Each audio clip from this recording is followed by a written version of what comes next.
Halo, selamat malam teman-teman. Selamat datang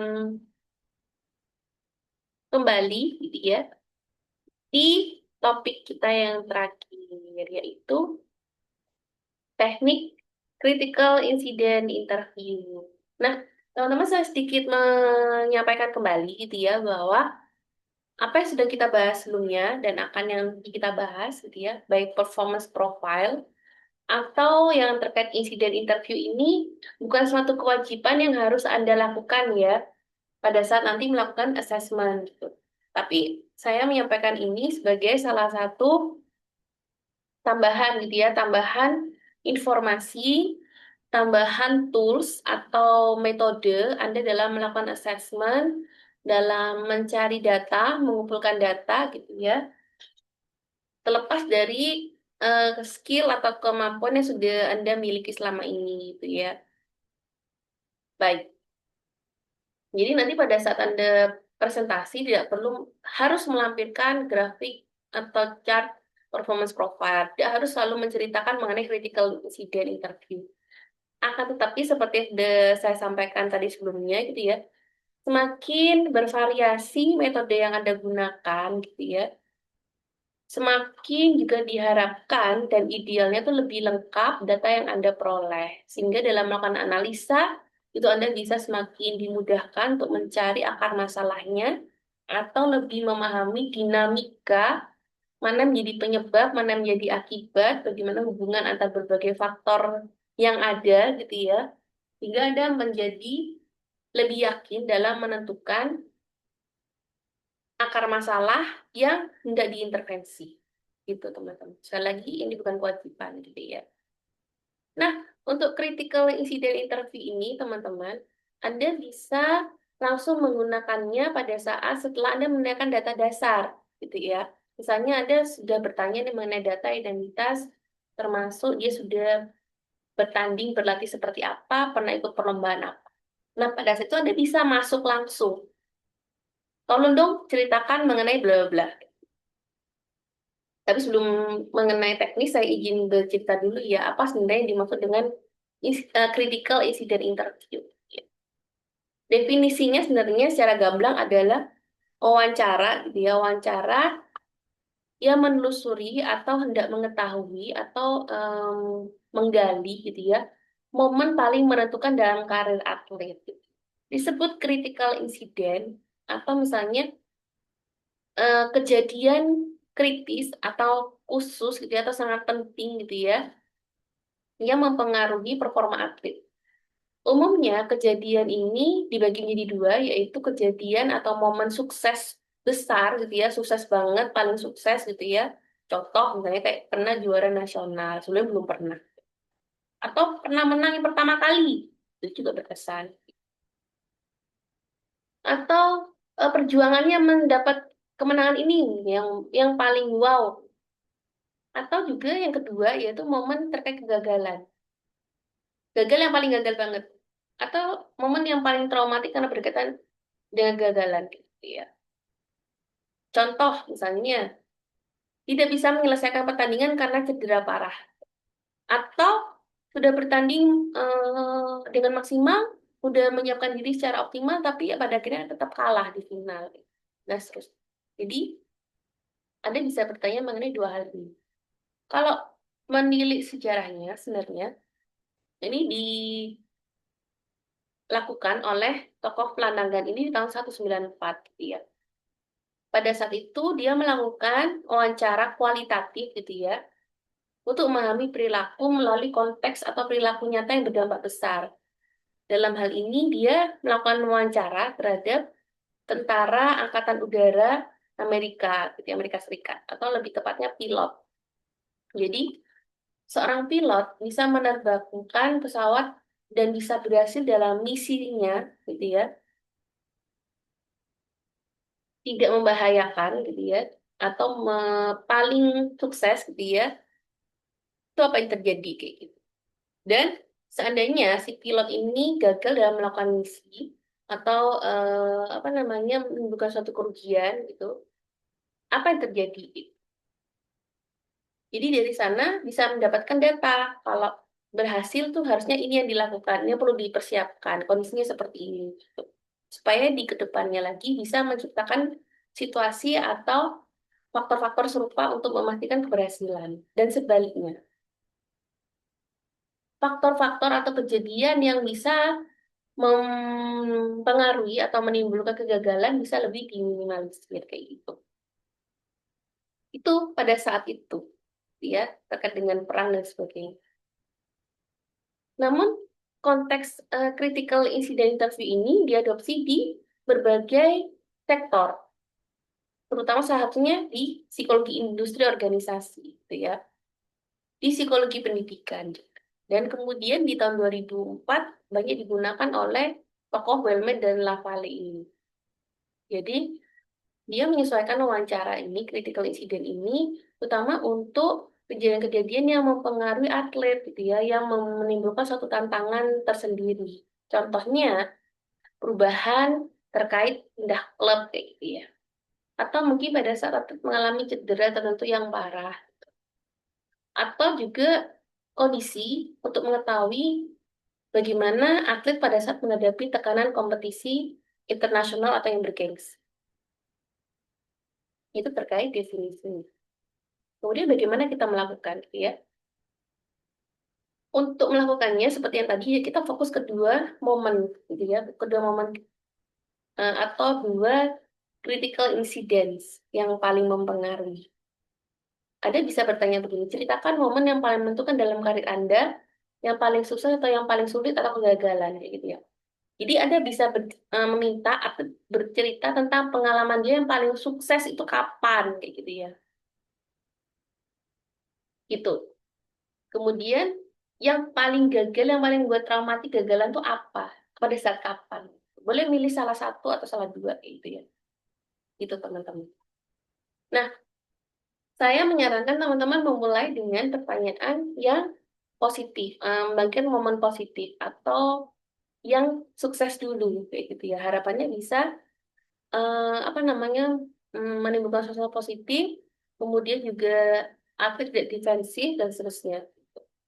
Nah, pada saat bercerita mengenai momen suksesnya dia, mohon Anda memperhatikan dan mendengarkan baik-baik. Ya. Jikalau dalam cerita tidak muncul, Anda silakan bertanya, apa yang tidak muncul? Ada apa yang perlu Anda gali? Yaitu mengenai sebelum kejadian, pada saat sebelum pertandingan atau momen dia sukses berat itu, bagaimana latihan yang dia jalani? Nah, ada perbedaan nggak dengan yang biasanya? Kemudian bagaimana kondisi fisiknya pada saat itu, gitu kan? Apakah bugar atau setelah cederanya pulih dan seterusnya. Kemudian bagaimana kondisi mentalnya, gitu. Bagaimana misalnya eh, kondisi emosinya dia, bagaimana fokusnya dia dan seterusnya. Gitu. Apakah ada situasi pemicu tertentu, gitu ya misalnya gitu, yang semakin mendukung ke, eh, kesuksesan pada saat itu. Gitu. Ini Anda bisa bertanya mengenai yang tadi ya 4 dimensi dari performa atlet kayak gitu. Kemudian Anda juga bisa mengelaborasi lebih jauh ketika atlet tidak terlalu detail dalam menceritakan. Pada saat pertandingan, gitu ya, bagaimana perasaan-perasaan yang muncul pada saat itu? Emosi apa yang dia rasakan? Gitu. Kemudian apakah ada keputusan atau perubahan strategi yang dia lakukan? Kayak gitu. Atau ada hal-hal lain yang mempengaruhi? Gitu. Kemudian yang tidak kalah penting juga adalah kondisi setelah kejadian, kayak gitu ya. Jadi apa namanya? Apa dampaknya secara jangka pendek setelah dia menang? Gitu. Kemudian apa dampaknya setelah dia kalah? Dan seterusnya. Oh, sering juga berlaku untuk yang kalah ya. Apakah ada perubahan perilaku setelah dia menang atau kalah tersebut? Adakah perubahan mental yang terjadi pada dia? Baik, ini bisa Anda tanyakan semuanya untuk momen sukses dan gagal, critical incident itu, gitu ya. Selanjutnya, selain Anda mengenali, bertanya mengenai hal itu, Anda juga bisa bertanya mengenai strategi coping, gitu ya. Misalnya nih, si atlet mengaku mengalami misalnya ada banyak kejadian sebenarnya teman-teman saat ini saya putus dengan pacar gitu ya. Ini kok saya barusan ingat juga tuh ada misalnya kejadian ayahnya masuk rumah sakit. sebelum dia bertanding dan seterusnya. Jadi itu ada hal yang pada saat itu memicu belum optimal atau belum apa namanya maksimalnya performanya dia gitu ya. Dan itu menurut dia kegagalan yang paling berat pada saat itu. Gitu. Nah, tapi pada saat itu dia masih tetap bisa bertanding. Nah, Anda bisa bertanya, pada saat kejadian itu apa yang Anda lakukan supaya bisa tetap bertanding kayak gitu? Apa yang buat Anda lebih tenang gitu ya dan bisa bangkit lagi? Apakah ada seseorang atau apa yang paling mendukung pada saat itu dan seterusnya? Kayak gitu teman-teman. Nah, itu harapannya Anda bisa mendapatkan data mengenai sebenarnya si atlet ini sudah punya strategi coping atau mengatasi masalah seperti apa sih? Apa yang efektif buat dia? Apa yang kurang efektif buat dia? Kayak gitu. Kemudian dari sana Anda bisa mendapatkan ini ya, apa namanya, ringkasan masalah jelas gitu ya. Atau faktor yang buat dia optimal sehingga Anda bisa mempertahankan atau meningkatkan. Kalau yang masalah berarti Anda bisa menjadi satu apa namanya indikator variabel masalah kayak gitu. Misalnya dia pernah cedera nih, sehingga mempengaruhi apa namanya keyakinan diri pada saat bertanding lagi pada saat itu sampai sekarang. Nah itu juga salah satu faktor yang dapat Anda temui. Kemudian apa kira-kira seperti itu. Namun teman-teman yang perlu diantisipasi adalah umumnya ketika atlet atau individu diminta untuk bercerita tentang kegagalan yang paling berat atau yang paling sulit atau yang paling mengecewakan gitu ya. Umumnya akan muncul beberapa respon emosi gitu ya. Entah dia mungkin menangis atau dia mungkin malah nge-freeze gitu ya. Ada banyak reaksi yang muncul atau malah marah gitu ya. Nah, pada saat itu mohon teman-teman sudah bisa menyiapkan diri gitu ya. Anda bisa menerapkan teknik-teknik konseling yang sudah Anda pelajari selama ini gitu ya. Anda bisa bersikap empatik, mengangguk-ngangguk, atau Anda bilang, iya saya bisa memahami. Jadi hal-hal itu yang perlu Anda lakukan atau ucapkan. Kayak gitu. Mungkin juga perlu ada tepukan kecil seandainya berkenan gitu ya. Kalau Anda melihat mungkin sesama jenis juga boleh dan seterusnya gitu seandainya nyaman. Kemudian Anda juga bisa mengajak dia jeda dulu, boleh berhenti dulu misalnya, apakah Anda ingin melanjutkan lagi, gitu. Jadi Anda tidak perlu memaksa yang bersangkutan untuk terus bercerita, berikan dia waktu untuk tenang lebih dahulu. Jika diperlukan, Anda juga bisa mengajak atlet untuk menarik nafas dalam, gitu ya, membuat dia rileks lagi, tenang lagi sebelum dia melanjutkan cerita. Jika tidak mampu melanjutkan, coba bisa diberikan jeda waktu, atau mungkin Anda bisa bertanya, apakah Anda berkenan untuk menceritakan lebih jauh, dan seterusnya. Kalau tidak, ya nanti kita bisa skip. Ya. Ingat prinsip etis. Jangan berikan tekanan berlebihan pada atlet semata-mata hanya untuk keuntungan dari uh, kita sebagai apa namanya wawancara, ya, untuk hanya mendapatkan data. Gitu. Kemudian supaya mungkin bisa ditutup dengan apa namanya nada positif, Anda bisa bertanya jika menghadapi situasi serupa lagi, kira-kira apa yang ingin Anda pertahankan atau Anda ubah. Jadi harapannya mengembalikan lagi ke kondisi saat ini gitu ya. Kayak gitu kira-kira apa reflektif, apa evaluatifnya itu apa supaya dia tidak terpaku ke masa lalu. Jadi mohon diperhatikan terkait kondisi emosi dari atlet tersebut. Baik, sekiranya itu dulu yang bisa saya sampaikan. Saya terbuka sekali seandainya ada masukan dari teman-teman terkait video kita pada hari ini. Sekali lagi tidak wajib ya untuk teman-teman melakukan semua ini. Tapi seandainya iya, bisa ada berbagai kombinasi. Misalnya Anda bisa memberikan performance profile itu dulu, kemudian lanjut ke critical incident ini, kemudian Anda juga bisa lanjutkan ke metode kualitatif sampai menemukan salah satu dugaan akar masalah.